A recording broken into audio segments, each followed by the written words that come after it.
is Adolf Hitler, and I'm continuing where I previously ended off in my having the ability to see the creature and the monster inside my mother during that time.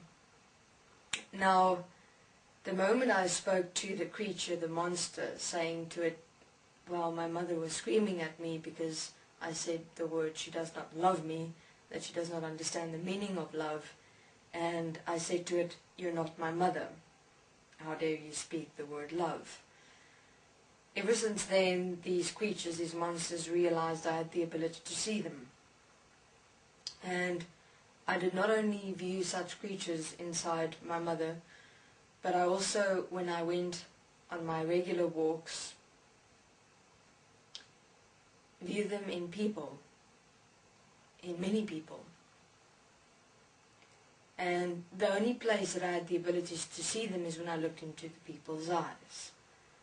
When I looked them straight into the eyes, I could see there, right here actually, were the eyes of these creatures, these monsters, as them, inside them, yet they seem like normal people. So it was rather strange. How could these creatures, these monsters, exist in people? I see them.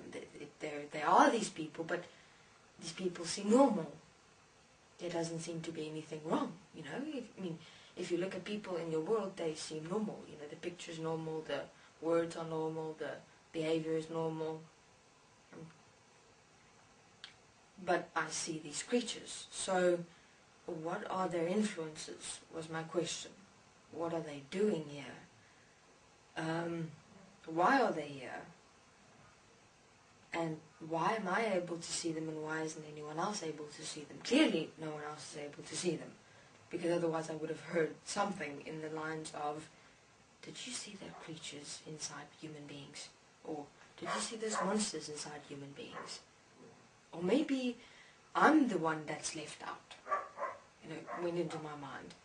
Maybe I'm the one that was misinformed. Maybe where I am is a world of creatures and monsters, and they hide behind pictures and words.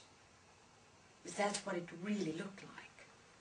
They were hiding behind pictures, which are the people as they present themselves, and words, which is what the people speak to have you believe that they are normal. And I have one remembrance of an experience where one evening my mother was at her bedside and she prayed, and her arms, her hands on the bed, her knees on the floor by candlelight, and I saw the creature and the monster, and the creature, or the monster, as I refer to them then, inside her as she prayed, and it was laughing, it was enjoying her prayer, but in a crude way, not a hallelujah way. And as she was praying, she prayed very intensely, very specifically. It was as though he gained his power from prayer, his strength from prayer, his existence from prayer, as though it was some form of an elixir to it, a life force. But she would continue to pray, and it is strange. Now imagine you're a child and you see this. You see your mother praying, and while she's praying there is a creature or a monster gaining some form of strength and power while she's praying. And also evenings when I would be in my bed, they would actually be walking around me inside my room, multiple, about 15 to 30 sometimes, hovering in my room. But I knew they weren't able to hurt me. I did not know at the time whether they would be able to hurt me physically. So obviously you're able to become physically hurt in this world. But in terms of who I am, no, that I was certain of. That I was certain of. So when demons, or these creatures and monsters at the time, would come near one evening, I was also in my bed, and I could experience their presence very intensely. And I had experienced myself as this light, this resonating light, as myself. And this demon or this creature or monster, or whatever you would like to refer to it as, would place his eyes right on top of mine, almost hovering above me, but not completely. Huge creatures. They were black, red. They revealed to me the most ghastly picture presentation of themselves. And I just looked at this creature, this monster, and I showed him who I am. I basically opened myself up, resonated my white light.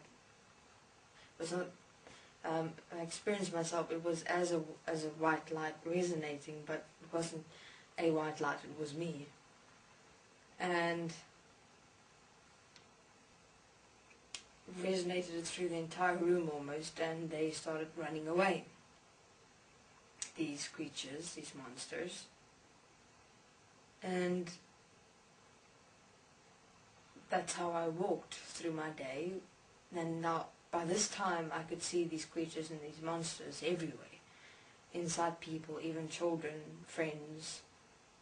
And I would just remain here as the light that I am, or as I experienced myself in that moment, and they wouldn't come near me, though they'd try all strange approaches to influence me or have me become fearful, because I knew that if I allow myself to fear, or if I allow myself to become angry, if I allow myself to become anxious in any way whatsoever, they'd have power over me, because that's what they're searching for.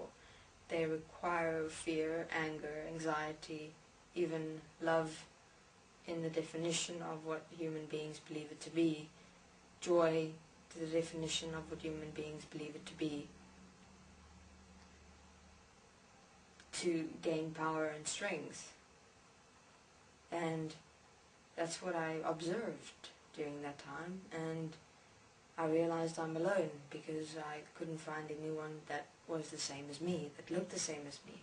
I searched through the being's eyes, but all I see is the creatures and the monsters, and somewhere back there, that which they are as me is suppressed.